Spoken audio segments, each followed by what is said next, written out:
this is really condemnable, and it is also he violated. It becomes a privilege case.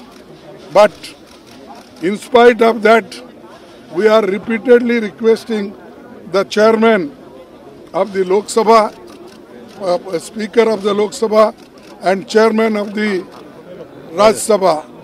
We are requesting you allow us to speak, and we will give some facts, and you should explain why this happened. One thing. Secondly, purposely the ruling party people are disturbing the proceedings. 125-30 people of Raj Sabha, member of BJP, they stood and they were shouting against. म्हणणं मांडून दिलं जात नाही. आता तर जो 13 तारखेला गंभीर इन्सिडेंट झाला त्याच्यानंतर गव्हर्नमेंटनी सभागृहात येऊन दोन्ही सभागृहात येऊन खुलासा देणं अपेक्षित होतं, पण ते त्यांनी केलं नाही. आम्ही सुद्धा खासदार असून पेपरमधनं वाचतोय की आता काय शासन करणार आहे.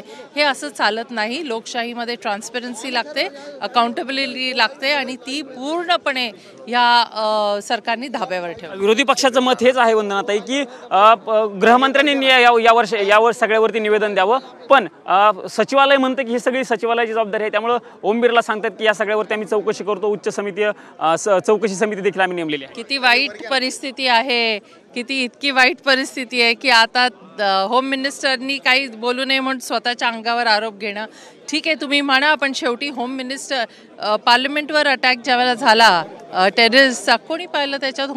होम मिनिस्ट्रीनीच पाहिलं ना. तर मग असं कसं तुम्ही ॲब्सॉल्व करू शकता त्यांना?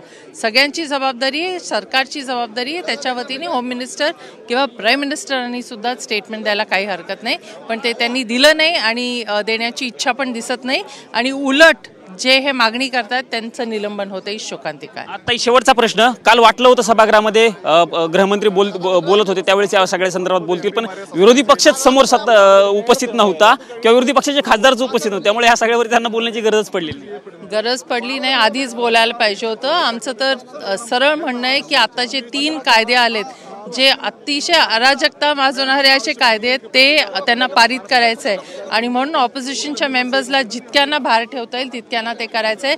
या संपूर्ण देशाची क्रिमिनल लॉ सिस्टम ही पूर्ण संपुष्टात आणण्यासाठी आणि त्याला अवघड करण्याचा हा प्रयत्न आहे, आणि मला खात्री आहे की ह्या पद्धतीचं जर शासन काम करत असेल तर लोकतंत्र संपुष्टात येईल. निश्चितच आपण जर बघितलं तर जे कायदे आहेत ते कायदे पारित करायचे होते, म्हणूनच कुठंतरी विरोधी पक्षाच्या खासदारांचं निलंबन केल्याचा आरोप देखील या ठिकाणी राष्ट्रवादी काँग्रेसच्या निलंबित खासदार वंदना चव्हाण यांनी केलेला आहे. सोबतच लोकतंत्र धोक्यात आलं आहे अशा पद्धतीची प्रतिक्रिया देखील या ठिकाणी वंदना चव्हाण यांनी दिलेली आहे.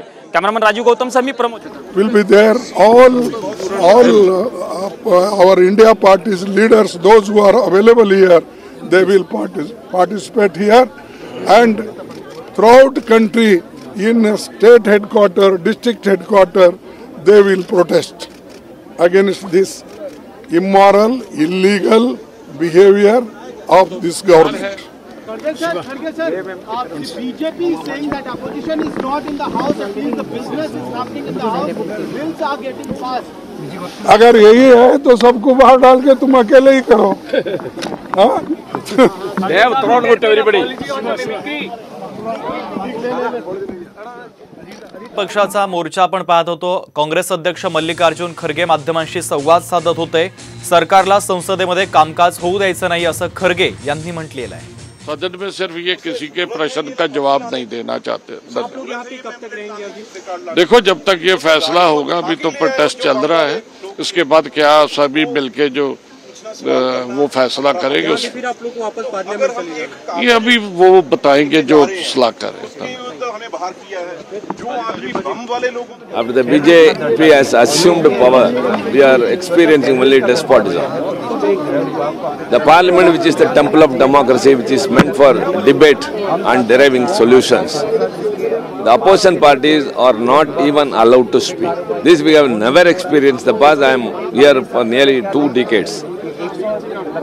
One can recall that when the terrorist attack in 2001 happened and took away some lives, The very next day there was a very elaborate debate in the parliament.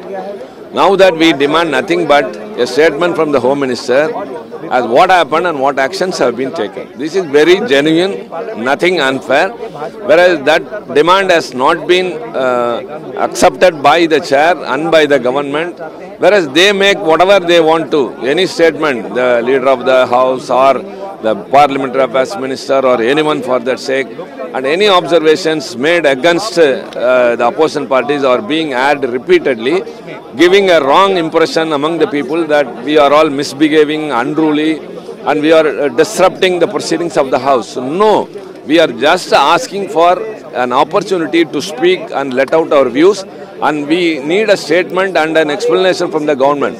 That is very genuine, but for that we are not prepared to relent, and we are fighting, though 144 MPs have been suspended. Shiva sir, the government is saying, Prahlad Joshi said that the high-level inquiry is going on. They are willing to talk about it, but Where did he say that?